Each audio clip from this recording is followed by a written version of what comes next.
yeah, when you tell them there's $10,000 on the line, they will come. This is the Lucas Oil Late Model Dirt Series, and you're watching the Rockstar Energy Drink Late Model Nationals. Ken Stout and Rob Clever ready to call all the action for you. Of course, good friend Dave Argabright, as we've already seen, is at the track, and Kelly Snyder will be helping him out down there on the grounds. We've got a racy place here. As you can see, this place is already starting to blue groove a little bit. It's great to be back here in Lawrenceburg, though.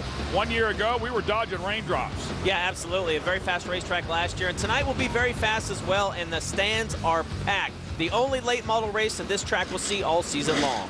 Here's your MagnaFlow exhaust points coming into this event. As you can see, Bloomquist with a sizable lead, but the battle for second has been steadily getting closer and closer. We'll find out how things lay out here this evening. All right, Lawrenceburg Speedway. Let's talk about it, Rob. Built back in 1950, and as Dave mentioned, it was a quarter mile to start, pretty much a bull ring, almost a complete circle. No real straightaways down, a 3/8 mile, about 15 degrees in the cornered banking. Very fast racetrack, multiple grooves of racing as well. Well, Lawrenceburg Speedway is also unique in the fact that these drivers will have the chance to watch two different flagmen tonight. Earlier today, Kelly Snyder followed up on the story. Michael, you have a long history here at this track. How did you get involved in this? I really don't know. Just wanted to do it one day and just start doing it. Made homemade flags, and then I just started. I used to be in the pits, and then I went to the backstretch, and now I'm over here. Are the ladies attracted to your flagging skills? Yeah, a lot of them are.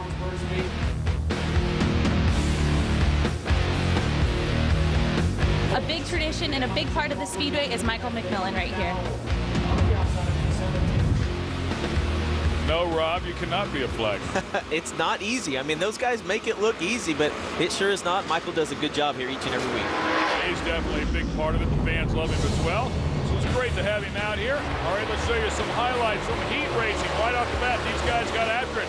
Dale McDowell with the 17M showing some early muscle here tonight. 4 total heat races here tonight, 10 laps in distance, top 4. We move on to the A main event. Dale McDowell was your fastest qualifier, picked up his second Red Buck Cigars Fast Time Award in 2010.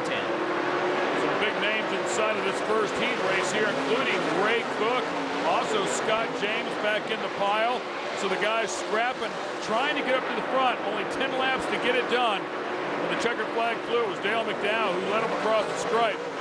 Zach Dahm was second, followed by Brandon Kinzer and Jimmy Owens. Here's a look, courtesy of E3. Dale McDowell, you got the night going on a good note. Fast qualifier, winning your heat race. Is this the kind of thing you're looking for to keep going? Well, it is, definitely. The racetrack is a little dirty out there right now, so I think everybody's having a problem, you know, actually distinguishing where to run. So I'm going to go up there and watch some of these heats. Feature's going to be a long 50 laps, though, because the racetrack's going to be really racy. Going to have some slick spots in it, but heck, we got the best starting spot in the field, so we're going to try to take advantage of it. Did he just say that dirt track was dirty? That's what he said. Okay. He's right. He's right, too. All right, heat race number 2. Again, some big names. Earl Pearson Jr., Dan Sleeper, and this one, Eddie Carrier Jr., Brad Neat, John Blankenship, Mike Marlar also in this heat race, and it was quite a battle.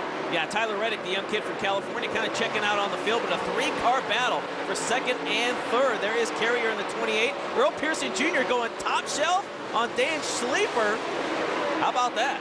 Yeah, that is just the opposite of what they typically do. But how about this young kid, Tyler Reddick, leading some of the absolute best of all time? Yeah, coming off turn 4, Earl Pearson Jr. would try and make a run at Tyler Reddick, and Reddick would hold him off, pick up his first heat race win this season, and find his seat in tonight's A main. Earl Pearson Jr. would finish second, Dan Sleeper third, and Eddie Carrier Jr.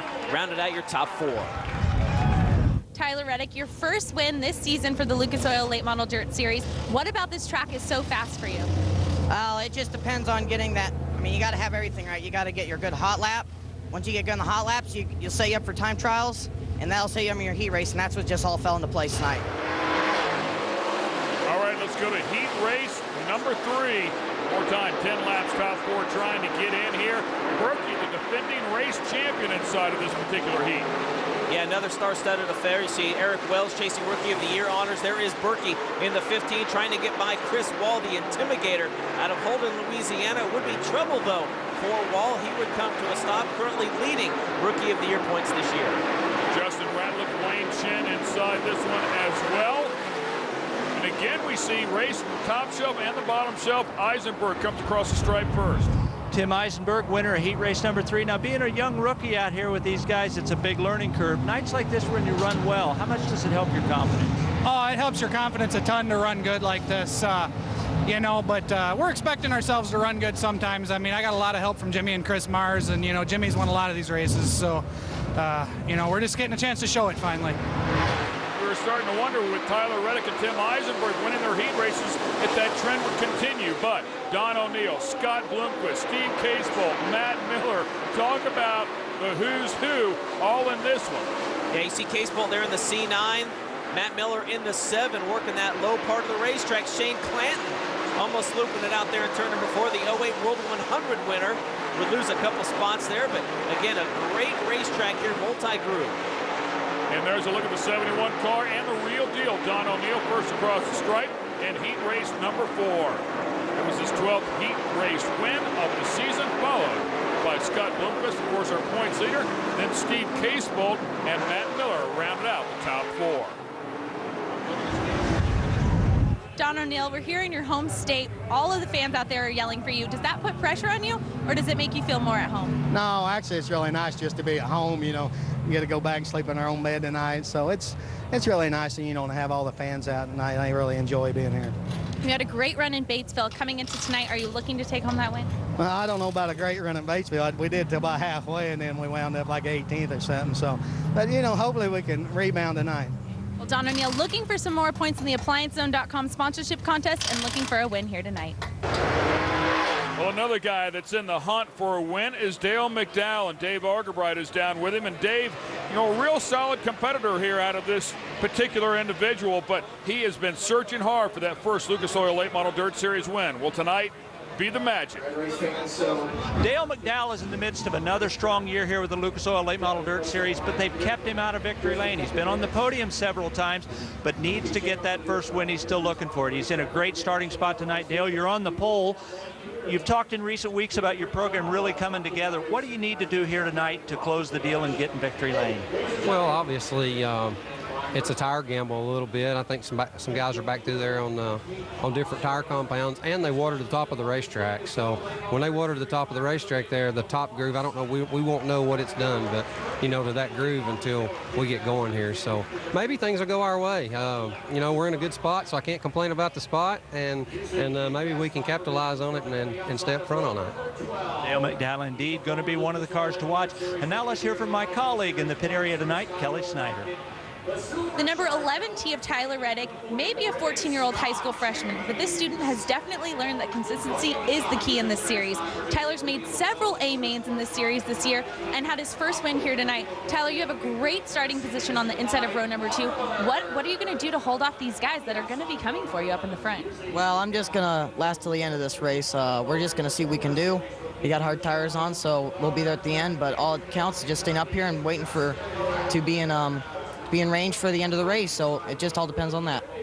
Tyler, you told me earlier you're just looking for a top 5 finish here tonight, but what would it mean to you to win?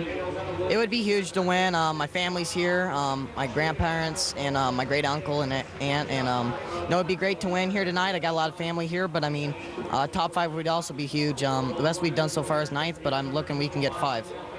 Tyler Reddick may be the youngest guy out here on this track, but he definitely has a big task ahead of him. Guys? Well, there is no question that young man has the talent to end up in the top 5, and he will get his fair share of them and wins throughout his career. You're watching the Rockstar Energy Drink Late Model Nationals. When we come back, we'll highlight the B-mains for you and show you how we filled out the back part of this field. Stay with us.